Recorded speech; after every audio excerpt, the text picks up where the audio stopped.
que hay una mayor incidencia de cáncer de mama en personas que tienen sobrepeso, en aquellas personas que consumen alcohol. Esos son datos que son claros.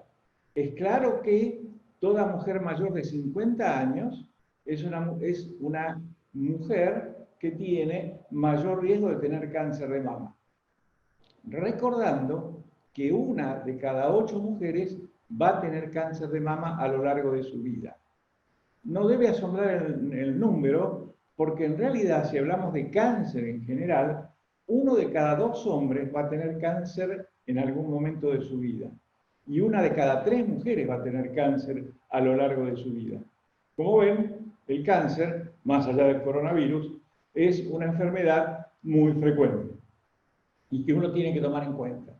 Dijimos que como medidas de prevención no teníamos mucho, salvo la que mencionamos, que sí me parece muy importante el exceso de peso. Para quienes son mis pacientes saben la insistencia que tengo sobre eso, porque el exceso de peso no solamente influye sobre la chance de tener mayor chance de cáncer de mama, sino también en la evolución del cáncer de mama, ya que es negativo el exceso de peso. Detección precoz es otra cosa, es cómo hacer para poder detectar un cáncer de mama en forma temprana. La enorme ventaja del cáncer de mama en este sentido es que es fácilmente accesible a diferentes técnicas, de las cuales lo más común es la mamografía, generalmente acompañado de la ecografía. Cuanto más pequeño se detecte un cáncer de mama, mayor chance tendrá de curarse. En general, todos tumores menores de 1 centímetro tienen más del 90% de chance de curarse. Dato muy importante y relevante. Existen otras técnicas de imágenes, como la resonancia magnética, que se utilizan en ciertas situaciones especiales que después seguramente comentaremos. La autopalpación, que en general se cita como una de las medidas a tomar en cuenta, en realidad no ha demostrado ventajas en términos de curación. Es difícil palpar una mama, es difícil autopalparse una mama, y por otra parte se ha visto que cuando una persona llega a palparse un nódulo, ese nódulo ya tiene un tamaño que si se hubiese hecho el control mamográfico hubiese sido detectado mucho tiempo antes.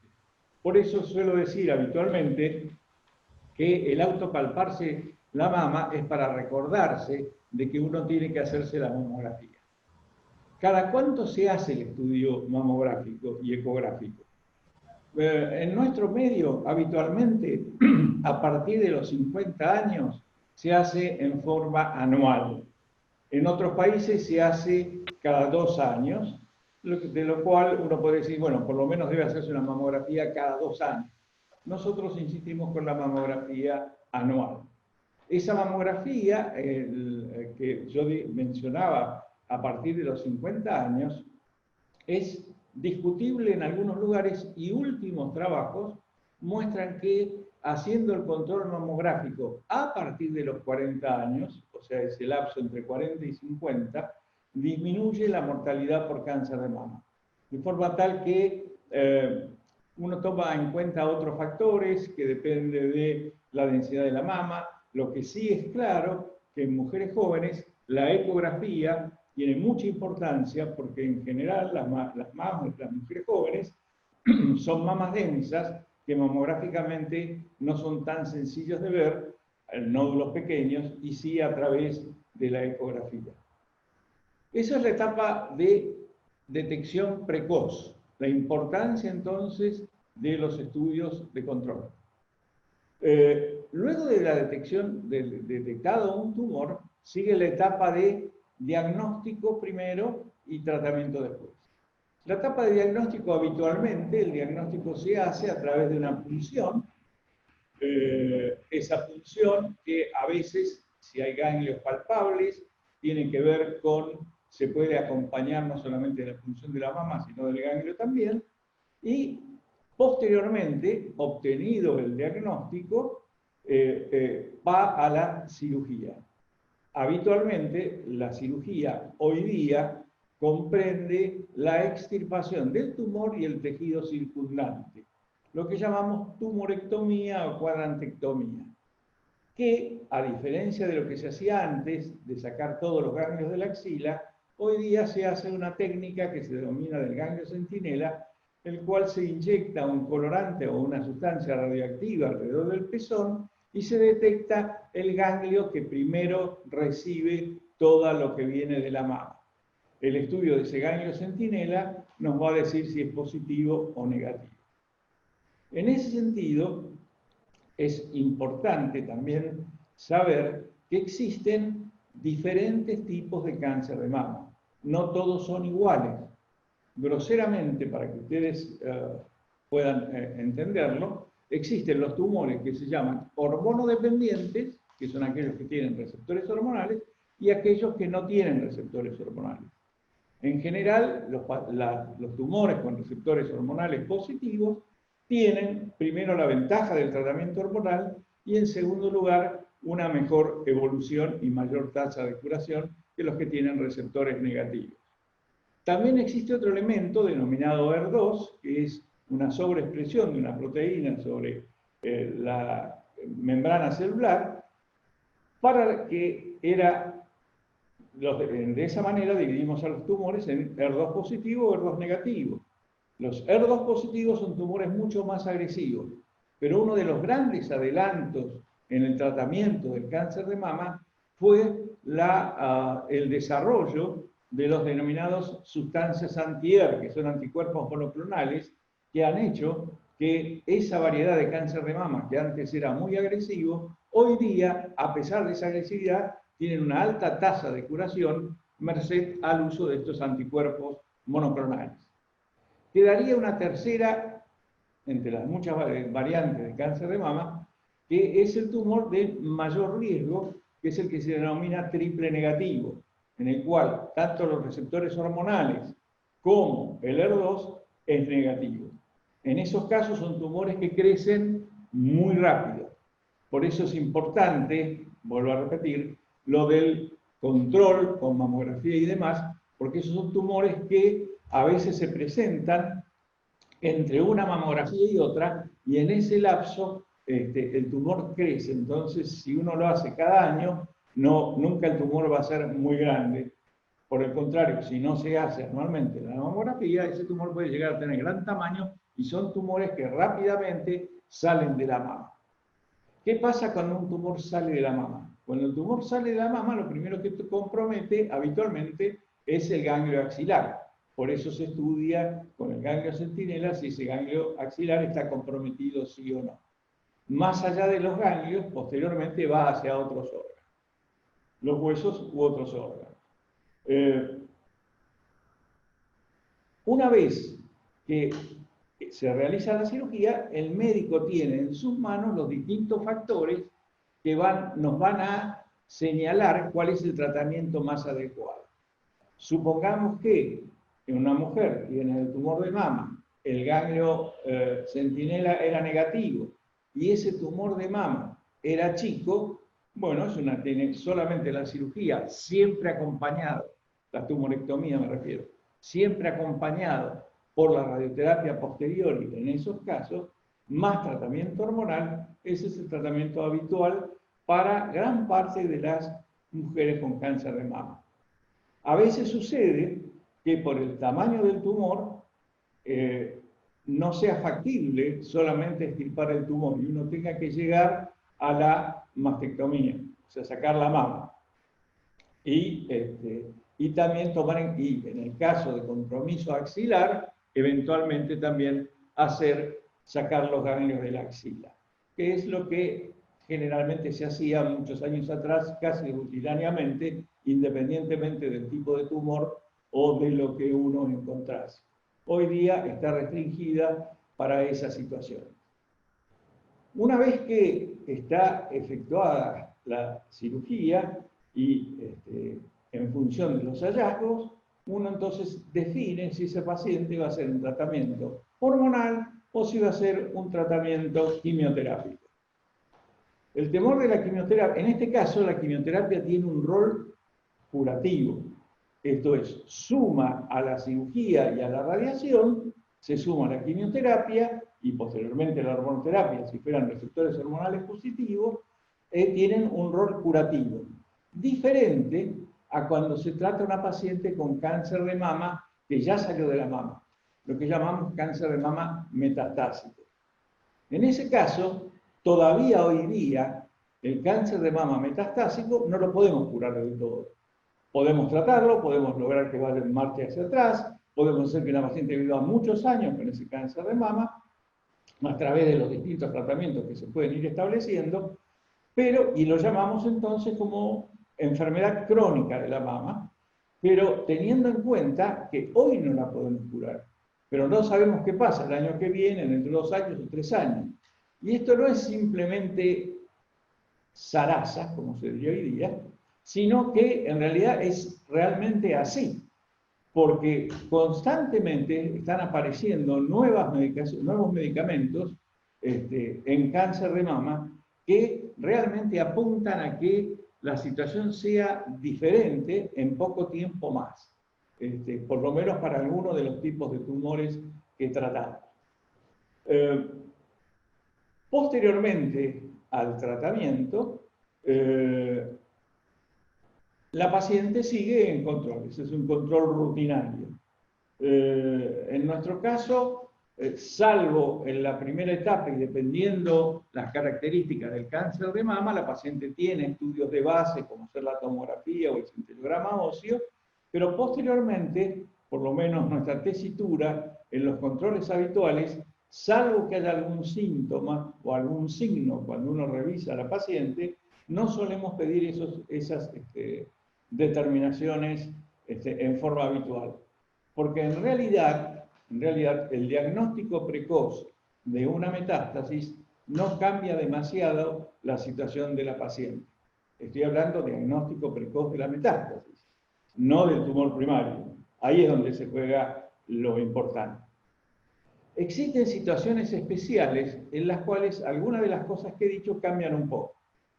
Por ejemplo, en el caso del cáncer heredofamiliar, aproximadamente el 15% de las pacientes con cáncer de mama son portadoras de ciertas mutaciones que hacen que esa chance del cáncer de mama se incremente en forma importante.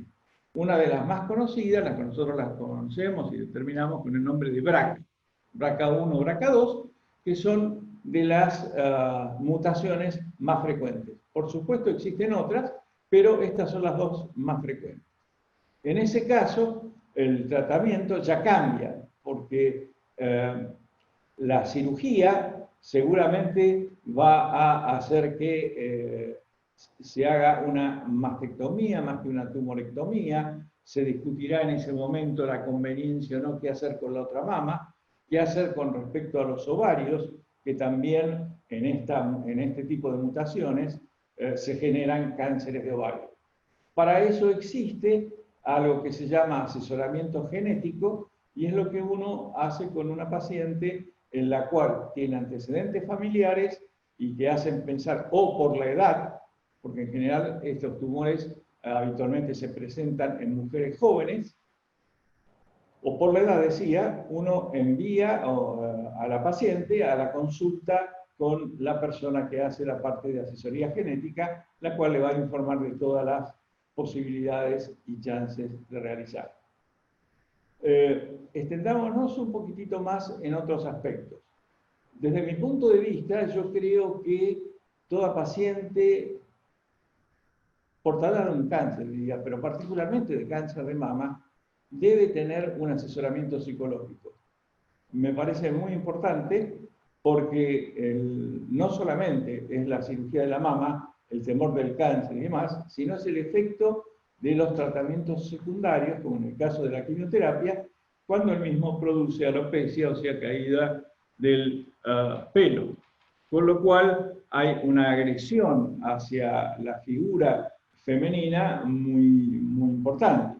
Se operó la mama, se le cae el pelo, o sea, se viven situaciones realmente que generan mucho estrés. Ese estrés no tiene nada que ver con la formación del cáncer, ni tiene nada que ver con la evolución del cáncer, que es otra de las mitos populares referente a la función, a lo que pasa con el estrés y el cáncer.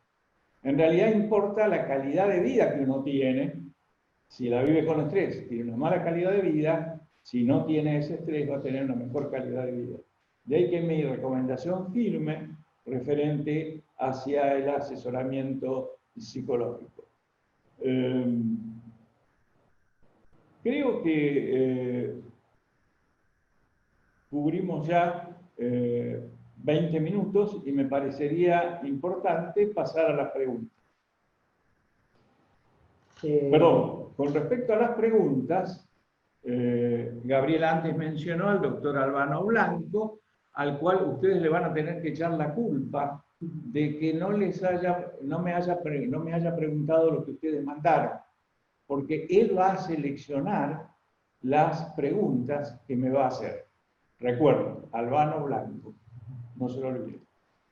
Adelante. Buenas tardes, ante todo no voy a salir en la cámara, pero sí va a salir mi voz. Gracias por invitarme a participar. Doctor Chacón, creo que una de las principales preguntas que acabo de leer entre todas es la situación actual COVID, y una paciente está preguntando que tiene cáncer de mama y en su experiencia a partir de la situación COVID no ha continuado haciéndose los controles.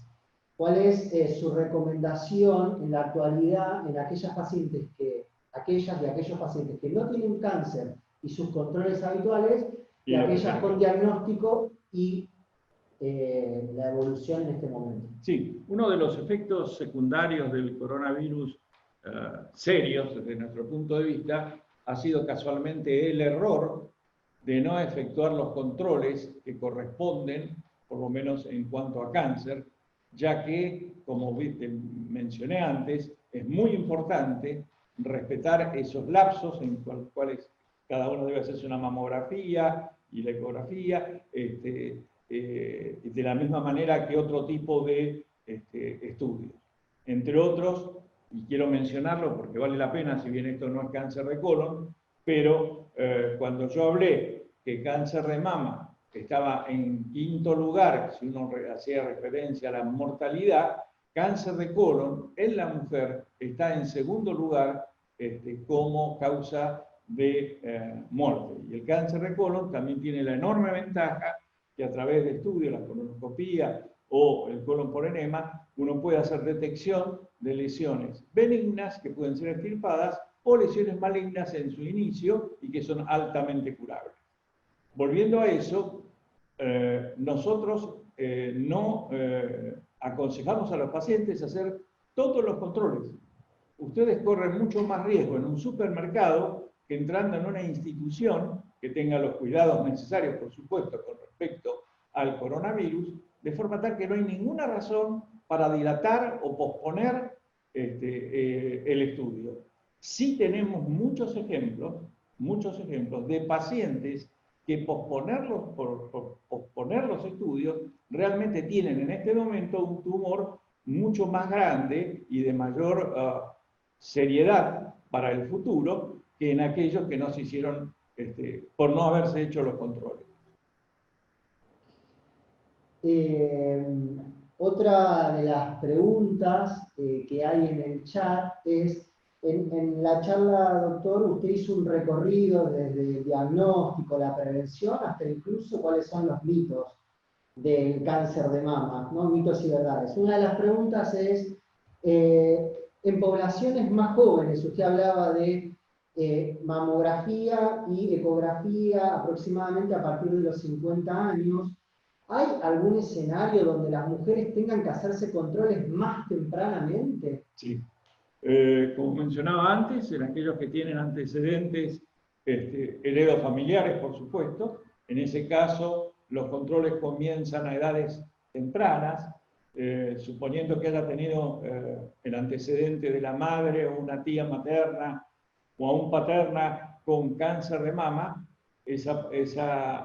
a una determinada edad, en general se suele decir que por lo menos 10 años antes de la edad de aparición del tumor en ese predecesor, uno debe comenzar con los estudios. En general yo diría que para aquellos que saben que tienen alteraciones, o sea que hay antecedentes familiares, una mujer debería comenzar sus estudios a partir de los 35 años. Bien.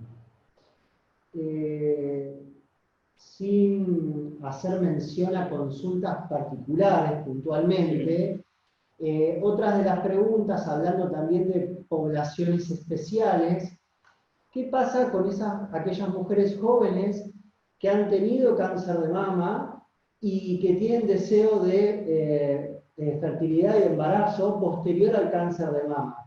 ¿Cuáles son los cuidados y cómo es el seguimiento de esto? En primer lugar, el análisis que uno hace es qué tipo de cáncer de mama tuvo la mujer. En función del tipo de cáncer de mama, uno puede hablar de tiempos de espera. En forma general, más allá de los 2 años, no existe problema para el embarazo. Lo que sucede es que muy probablemente esa mujer esté tomando o esté realizando hormonoterapia. Con lo cual, si está realizando hormonoterapia, no puede quedar embarazada. O sea, y será hasta que termine la hormonoterapia o que ella decida terminarla antes, esas cosas se discuten. Tiene mucho que ver con el tipo de tumor previo en cuanto a la discusión. Pero supongamos que se embaraza, el control que se hace es el control habitual, por supuesto, no puede realizar imágenes durante el lapso de embarazo, particularmente los primeros meses, de forma tal que el resto de las cosas sí depende del examen del médico. Bien.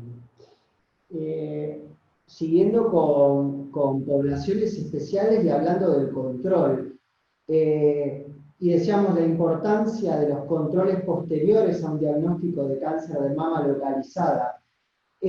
¿Durante cuánto tiempo se tienen que hacer controles las mujeres que tuvieron diagnóstico de cáncer de mama? Si vale la pregunta. De nuevo, hay que hacer referencia a distintos tipos de tumor. Supongamos que la paciente tuvo un tumor triple negativo. Si tuvo un tumor triple negativo, que nosotros sabemos que son agresivos y que tienen crecimiento rápido, esas son pacientes que uno debe controlar por lo menos cada 4 y a lo sumo cada 6 meses durante un lapso de, con esa frecuencia, por lo menos durante un lapso de 3-4 años. Porque por otra parte son los tumores que con mayor frecuencia dan metástasis antes de los 2 o 3 años en relación a los otros. En cambio, si es un tumor con receptores hormonales positivos, son mujeres que deben hacer su control cada 6 meses, supongamos, cada año las mamografías y, de las 2 mamas, si le quedó la mama que se trató y la otra mama, y después de los 5 años, la gente piensa en los 5 años, pasa los 5 años y me curé. Eso no existe. Uno puede estar curado mucho tiempo antes, no llegar a los 5 años, y uno puede tener metástasis muchos años después también. Casualmente, los tumores de baja agresividad tardíamente dan metástasis. O sea, muchos años después pueden tener metástasis de su cáncer de mama. Pero, vuelvo a repetir, no hay que olvidarse que quedó tejido mamario también, por lo tanto hay que hacer controles de las mamas más allá de la posible aparición de metástasis. Yo hablo de récord, pero de récord personal. La paciente con más tiempo que yo vi que presentó metástasis fue 30 años después. Hizo simplemente un nódulo sobre la cicatriz en la cual se había hecho la mastectomía. O sea, pacientes que en la época se hacían mastectomía.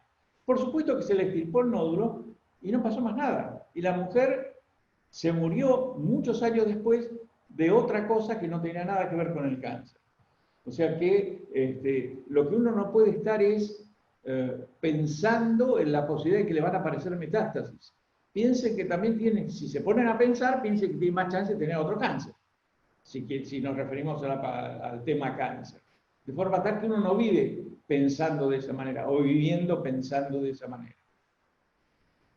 empiezan a llegar preguntas relacionadas a los tratamientos más comunes que las pacientes han tomado o recibido a lo largo del chat, y uno de ellos es, conociendo que el tamoxifeno es una de las drogas más conocidas asociadas al cáncer de mama, ¿cuáles son los efectos adversos más comunes y cuáles son los riesgos del tamoxifeno que usted ha escuchado? Efectos secundarios. Exacto. En primer lugar, el tamoxifeno es una droga excelentemente tolerada.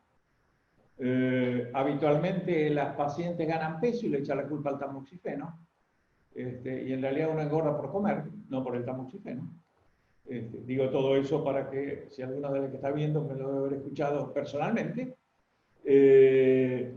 uno debe tener cuidado con el sistema venoso, ya que puede tener alguna, en las pacientes que tienen problemas venosos, el tamoxifeno puede agudizarlo. En mujeres que premenopáusicas, o sea que están menstruando, puede cesar la menstruación, pero es un mal método anticonceptivo. Es un mal método anticonceptivo.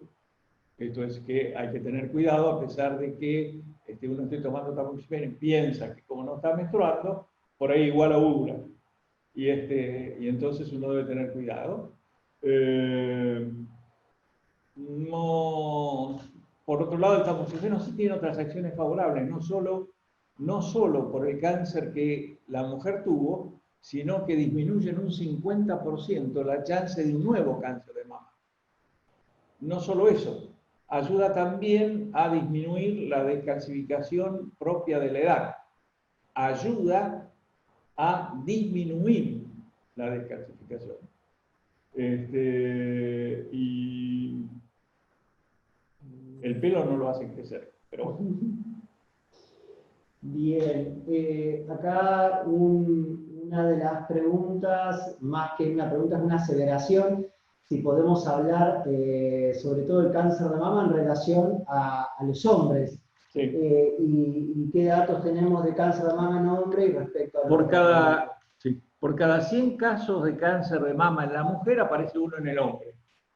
En general, la evolución del cáncer de mama del hombre tiene el inconveniente de que como la glándula del hombre habitualmente es chiquita, está en contacto con los músculos que están por debajo, o sea, rápidamente superan la glándula, comprometen la grasa, con frecuencia tienen ganglios axilares positivos, y eso es lo que le da peor pronóstico, en ese sentido, en que se diagnostican más tardíamente y en el momento que se diagnostican están más extendidos que lo que pasa en la mujer. Por lo demás, se lo trata de la misma manera que a la mujer. Los ovarios se los dejan, eso no se lo saca. Otra de las preguntas que vengo viendo es, una mujer con cáncer de mama, ¿cuál es la recomendación para sus hijas? Es un poco, ya se estuvo hablando, sí. Pero ¿cuál es el mejor momento para hacer un asesoramiento genético? ¿Qué implicancias tiene eso? Yo diría que el mejor momento es, suponiendo que la paciente se le hizo el diagnóstico de que tiene una mutación, ¿sí? Tiene BRCA mutado. Entonces tiene hijas. ¿A qué edad esas hijas deben comenzar con, efectuar, a ver si ellos también portan la misma mutación o no? En general, a partir de los 25 años. De los 25 años es que uno plantea a las hijas la determinación de si existe o no esa mutación. Porque el hecho de portar una mutación después exige tomar ciertas medidas, y para tomar esas medidas, que ellos lo sepan de más temprana edad no tiene demasiado sentido, y después de los 25 años está bien. Bien. Acá lo están felicitando por las respuestas, doctor. Perdón, quisiera aclarar algo más. Otra de las cosas que es importante es que cuando existe el diagnóstico de una mutación del BRCA, el estudio que más ayuda en lo que hace la mama es la resonancia magnética. En realidad se suele pedir, son las pacientes en las cuales uno pide resonancia magnética y por supuesto también en ese caso en la descendencia que tuviese BRCA mutado.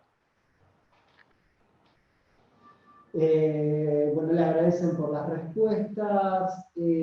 Hay dos preguntas iguales de María Lina en relación a un tratamiento que está haciendo ya por enfermedad crónica de la mama. Sí. Y está tomando un nuevo medicamento que ella dice que es el palbociclib. Sí. Y tiene dudas sobre, estando bien y asintomática, ¿cuánto tiempo tiene que tomar este tratamiento? Bueno, en realidad ya eso es, no me gusta a veces extenderme en el caso. Prefiero no hablar de tu caso, te voy a hablar del palbociclib en general. El palbociclib son drogas junto con el ribociclib y abemaciclib, son drogas nuevas que se suman a la hormonoterapia. Habitualmente, y eso se hace en forma, hay que ver la razón por la cual se le hicieron, y de acuerdo a la razón por la cual se le hicieron es la duración del tratamiento. El palbociclib entonces es uno de ellos, y el tiempo que lo va a ser en función de la razón por la cual te dieron el palbociclib. Bien. Es de notar que han estudiado las pacientes los pacientes para hacer las preguntas. Alguna de las preguntas es, entre los estudios que usted ya mencionó, resonancia, mamografía y demás, hacen referencia al estudio PET y qué es y si realmente es necesario para todas las pacientes o no. El PET es una especie de tomografía, en realidad se le inyecta a la paciente una sustancia, una glucosa marcada, esa sustancia va hacia los lugares donde hay tejidos en crecimiento. No solamente hay tejidos en crecimiento en los tumores, sino también puede haberlo en procesos inflamatorios y demás, por lo cual a veces un PET que muestra positiva a una zona no corresponde a un tumor. Pero habitualmente sí. No es un estudio que se haga de rutina para cáncer de mama, solamente si nosotros vamos a llevar a cabo algún tratamiento en el cual tenemos que tener la certeza de que la paciente no tiene más tumor del que nosotros estamos viendo a través de la tomografía o del centellograma óseo. En esos casos uno pide un PET. El PET sí es muy frecuente en otro tipo de patologías tumorales, donde no es tan fácil a veces detectar dónde está el tumor, y por otra parte la cirugía de esos cánceres depende de la existencia o no de enfermedad a distancia. Muchas veces la paciente puede decir, doctor, ¿no me convendría hacer un PET? No, en realidad los estudios que no son necesarios, por el contrario, son bastante dañinos. Yo suelo decir que uno debe buscar lo que quiere encontrar, si no, no tiene sentido. Otra de las preguntas, y quizá derribando mitos, ¿hay relación entre las comidas y el cáncer? Sí, las comidas hacen ganar peso, y el ganar peso es lo que tiene influencia sobre el cáncer. O sea, el aumento de la grasa corporal realmente tiene una incidencia importante sobre la evolución del cáncer de mama. Ya mencioné antes, no solo hay mayor chance de tener un cáncer de mama teniendo sobrepeso, sino que la evolución de ese cáncer va a ser distinta con sobrepeso que sin sobrepeso. Y entiendo el sobrepeso como una adicción, y por lo tanto muy difícil de combatir. Sé que no es fácil, sé que no es sencillo, pero bueno, uno insiste todo lo posible.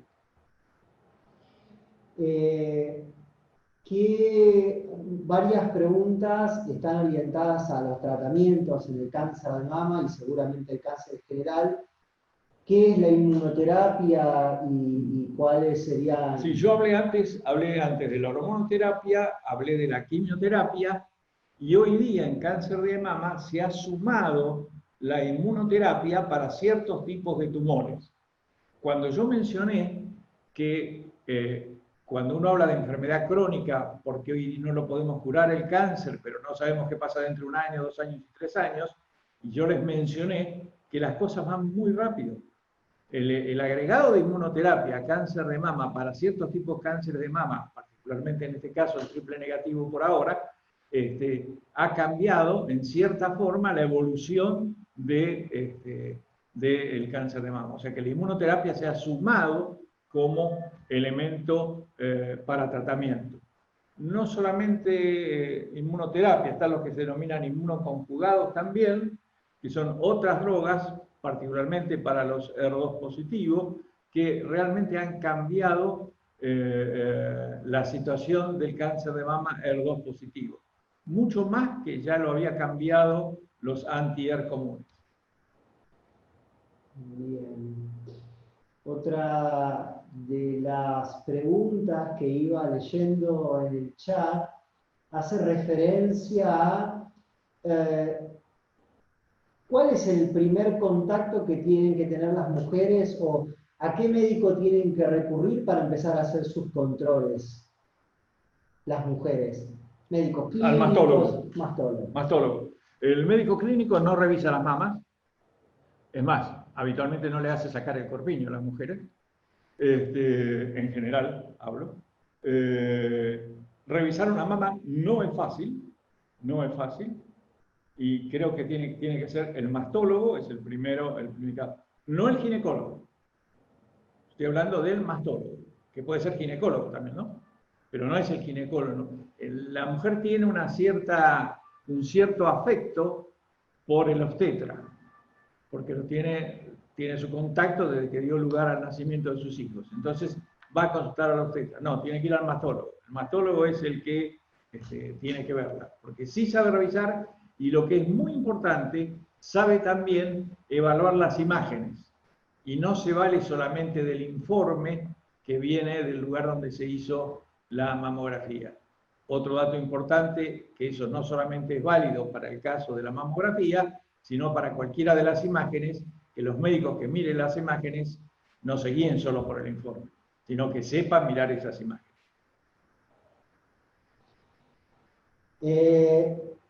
¿Cómo estamos de tiempo? Todavía tenemos 15 minutos. Tenemos unos minutos más. Otras de las preguntas, si bien recalcamos que en el ciclo de charlas de FUCA va a haber especialistas en cirugía y en imágenes y demás, una de las preguntas es, ¿cómo es la evolución clínica de las mujeres después de una mastectomía o después de una cirugía conservadora de la mama, respecto a los síntomas, molestias en los brazos, si tienen edema, si no tienen edema y demás? Por un lado, la mastectomía es una cirugía, por supuesto, más importante que la tumorectomía. Uno tiende, si es posible, a que se haga la reconstrucción inmediata o dejar preparada la mama como para el lugar en la zona del pecho para poder hacer, después colocar una prótesis. El edema de brazos se solía ver con mucha frecuencia en la época en que se hacían vaciamientos axilares realmente muy importantes, y a los vaciamientos axilares le sumaban la radioterapia sobre la axila. Esa era la época en que nosotros veíamos, yo por supuesto la viví, la época en que vivíamos edemas muy importantes. Hoy día es mucho menos frecuente esa situación, en primer lugar porque el vaciamiento axilar, como vimos, se hace el ganglio centinela, y cuando se hace vaciamiento axilar, se hace un vaciamiento axilar no con la radicalidad que se hacía anteriormente, porque se pensaba que de esa manera la paciente tenía mayor chance de curarse, y eso no era así. No. Vuelvo sobre un punto. Siempre recomiendo a las mujeres que hagan la reconstrucción mamaria. Siempre. Y la otra recomendación, que la reconstrucción mamaria no es simplemente que se note que tiene un bulto. Tiene que tener pezón. Una mama que no tiene pezón no es una mama. Es un bulto. Entonces, insisto mucho porque muchas de las pacientes se hacen y no terminan de completar el pezón, cosa que me parece muy importante. En el recorrido de su charla habló y mencionó sobre el momento oportuno para un seguimiento psico-oncológico de las pacientes. Sí. O sea que la importancia del equipo multidisciplinario para atender a estas pacientes. La recomendación, hay pacientes que siguen con su ginecólogo, es que traten de buscar ¿Ginecólogo o mastólogo. Con su psicólogo. No, ginecólogos o mastólogos. Sí. ¿Usted recomienda que las pacientes puedan atenderse en algún lugar o en alguna institución donde tenga un equipo de psico-oncología para poder hacer el seguimiento? Bueno, lo ideal es que realmente una institución tenga todo lo que se necesita para el diagnóstico del cáncer de mama, para el tratamiento del cáncer de mama y para el seguimiento del cáncer de mama. Y entonces ahí tiene que estar el mastólogo, tiene que estar el oncólogo, tiene que estar el psicólogo, etcétera, etcétera. O sea que por supuesto eso es lo ideal. Una pregunta que yo haría es, si yo tengo atención psicológica previamente, la mujer, si tiene atención psicológica, y cuando ocurre el cáncer y demás, ¿conviene que siga con la misma psicóloga o conviene que realmente sea vista por una psico-oncóloga? O sea, psicólogas dedicadas a la parte oncológica. No me cabe ninguna duda que por lo menos durante un tiempo el rol de la psico-oncóloga es más importante para la situación que está viviendo la paciente que la psicóloga que habitualmente ve o una psicóloga que no hace la parte oncológica. Pero la cosa más inteligente, yo les suelo decir a mis pacientes, es que tu propia psicóloga te recomiende a qué psico-oncóloga conviene ir. De esa manera incluso pueden hasta sumar acción. Bien. Otra de las preguntas que fui leyendo en el chat es ¿cuáles son los otros tumores o los otros cánceres con los cuales puede estar asociado en la familia el cáncer de mama? El más frecuente es cáncer de ovario. Sobre todo en el caso del cáncer heredofamiliar, juega un rol importante porque el cáncer de ovario tiene un inconveniente a diferencia de la mama. El cáncer de ovario es muy difícil de detectar precozmente. Esto es, una mujer se puede hacer una ecografía y en la ecografía decirle que está todo bien. Y resulta que a los 6 meses tiene un tumor de 10 centímetros en el ovario. Son tumores que crecen muy rápido, por eso habitualmente no se manda a hacer detección precoz de cáncer de ovario. Entonces, si está el antecedente heredofamiliar de cáncer de mama, más sobre todo si en el caso de las mutaciones BRCA, los ovarios realmente crean uno tiene que estar muy encima de ellos. Con frecuencia, en las situaciones de mutaciones, lo que uno aconseja después del número de paridades deseadas es hacer la ovarectomía, esto es sacar los ovarios por el alto riesgo. No son solo los ovarios que pueden tener, acompañar a un cáncer de mama. Es más frecuente el cáncer de colon en las mujeres que tuvieron el cáncer de mama, así como es más frecuente el cáncer de mama en las mujeres que tuvieron cáncer de colon. O sea que esos son, diríamos, los más frecuentes. Existen algunos otros más, pero no quiero llenarle la cabeza, sino la hipocondría va a ser muy grande.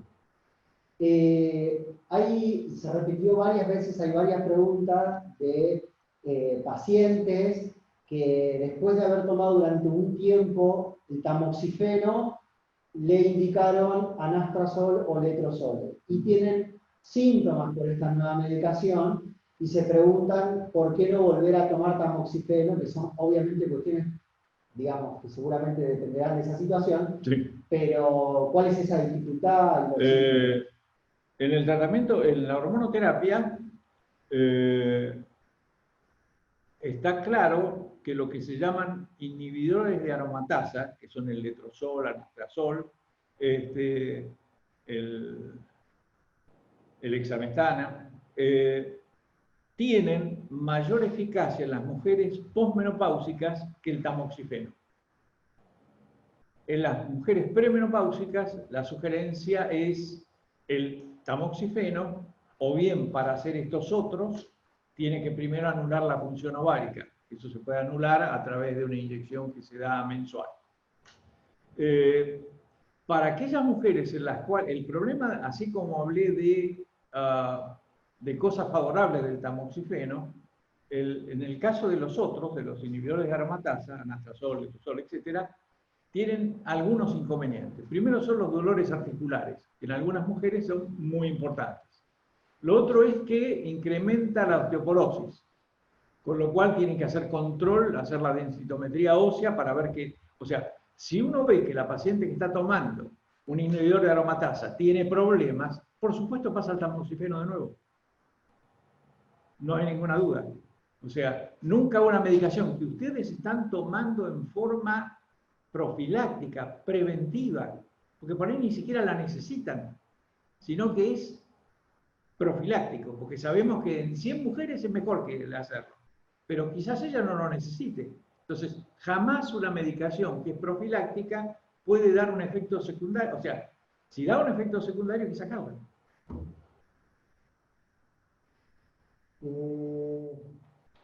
A ver si creo que fuimos agotando todas o dando las respuestas.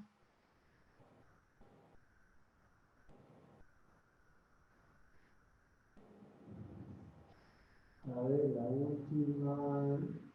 Ahí decía cuáles son los órganos para metástasis de cáncer de mama. Sí. La pregunta acá es una pregunta media. A ver, vamos a tratar de armarla para que todos puedan. La pregunta es: una mujer que tiene cáncer de mama localizado o un hombre, ¿a dónde uno como médico oncólogo va a ir a estudiar o qué estudiaría? ¿Dónde puede hacer metástasis un cáncer de mama? Te escuché mal al comienzo. ¿Cómo? ¿Qué dijiste? La pregunta es: ¿cuáles son los Hombre, órganos? te entendí la palabra hombre. Dale, sí. No. ¿Cuáles son los órganos de metástasis de cáncer de mama? Eso sí. Así como hay distintas variedades de tumores de mama, estas diferentes variedades de tumores de mama tienen localizaciones tumorales mucho más frecuentes. Por ejemplo, los tumores hormonodependientes con mucha mayor frecuencia dan metástasis óseas. Recuerden que los hormonodependientes son a su vez aquellos tumores que aparecen más tardíamente. Entonces, con frecuencia, o sea, 3, 4, 5, 6, 7 años después, por ahí puede haber metástasis óseas, como localización más frecuente. Desde ya que también da otro tipo de localización, que es el derrame pleural, que es otra de las características de los tumores hormonodependientes. Dan metástasis en los ovarios. O sea, no tumor propio del ovario, sino metástasis del cáncer de mama en los ovarios. De cualquier manera, esos tumores son los tumores que realmente tienen excelente respuesta a la hormonoterapia y mucho más hoy día a la hormonoterapia, a la cual se suma algo que mencionamos antes en alguna de las preguntas, los inhibidores de ciclinas como el palbociclib, el ribociclib, el abemaciclib, tienen excelente respuesta e incluso puede reemplazar a la quimioterapia en muchas situaciones. Otros tumores, como los HER2 positivos cuando dan metástasis, suelen dar metástasis, preferentemente en el hígado y también en el sistema nervioso central, en el cerebro. Hoy día, entre los adelantos que yo mencionaba, y esto es bastante nuevo porque del año pasado, hoy día hasta disponemos de una medicación sobre los HER2 positivos que actúa sobre las metástasis cerebrales. Hasta ahora solamente contábamos con la radioterapia, porque en general los medicamentos no suelen pasar al cerebro, no atraviesan la barrera hematoencefálica. En cambio, esta droga nueva, que se llama tucatinib, tiene una eficacia sobre las metástasis cerebrales, un adelanto realmente muy importante. Los triple negativos suelen dar con frecuencia metástasis pulmonares, y también pueden dar metástasis cerebrales y también hepáticas. Bien, a ver, ya para ir finalizando, a ver si aparece alguna otra pregunta en el chat. Tenemos 5 minutos. Sí. Dice, bueno, toxicidad de las quimioterapias, toxicidad del carboplatino, son preguntas muy puntuales de las distintas. Cada quimioterápico tiene una toxicidad definida. La primera cosa que uno le dice a una paciente es: esta te va a acercar el pelo, esta no te va a acercar el pelo. O sea, es lo primero, porque en realidad de las toxicidades la que golpea más es la alopecia, o sea, la caída del pelo. Y después, en general, la mayoría de los quimioterápicos afectan a la médula ósea, esto es, afecta al lugar de la fábrica de glóbulos. Por eso uno tiene que hacer el control de glóbulos blancos, de plaquetas. Y después hay toxicidades más específicas para ciertas drogas. En el caso de la adriamicina, la droga roja, para los que han hecho quimioterapia saben, la droga roja es cardiotóxica. Entonces uno tiene que tener en cuenta esa toxicidad. Pero siempre el médico toma los recaudos necesarios para que ninguna de esas toxicidades realmente se transforme en algo grave. Ahí apareció una pregunta que era algo que no habíamos hablado. Sí. ¿Qué es la neoadjuvancia y si sirve en el cáncer de mama? Sí, es un tema que incluso yo no hablé, tendría que haber mencionado al comienzo. Habitualmente, el paso habitual es lo que yo mencioné antes. Punción biopsia, se saca el tumor, se irradia si se hizo tumorectomía, se hace quimioterapia y hormonoterapia. Eso es lo habitual. A veces sucede, y para ciertos tipos de tumores, donde el primer paso es la quimioterapia. Eso pasa en los casos de tumores de cierto tamaño, triple negativos, que se hace primero quimioterapia y recién después van a la cirugía. O en el caso de los tumores que son HER2 positivos, donde primero se hace tratamiento anti-HER2, quimioterapia, y recién después va a la cirugía. Eso es neoadjuvancia. Eso realmente permite muchas cosas. En primer lugar, hace que un tumor que hubiese exigido sacar la mama se pueda transformar en un tumor mucho más chico y uno no tiene necesidad de hacer una mastectomía. Por otra parte, demuestra también la efectividad que tiene esa medicación. Con mucha frecuencia, particularmente en los triple negativos y también en los HER2 positivos, la neoadjuvancia hace que el tumor no se encuentre después. Haya lo que nosotros llamamos remisión completa patológica. O sea, se saca el lugar donde estaba el tumor y no se encuentra nada. O sea que la quimioterapia lo curó al tumor. Simplemente la quimioterapia más los anticuerpos monoclonales en el caso de los HER2. Bien. Gabriela, si querés te podemos dar lugar. Bueno, déjame despedir, sí. Bien. Déjame despedir. Bueno, muchas gracias a todos por escuchar, gracias por las preguntas y espero que haya sido claro. Gracias. Bueno, y entonces, de parte de FUCA, ahora sí me escuchan. Gracias, mil gracias al doctor Reinaldo Chacón por este momento, por compartir sus conocimientos con todos nosotros. Les recuerdo a todos los participantes que esta charla en breve va a ser subida a la grabación al sitio web de FUCA, así que la podrán ver nuevamente o para quienes se las hayan perdido.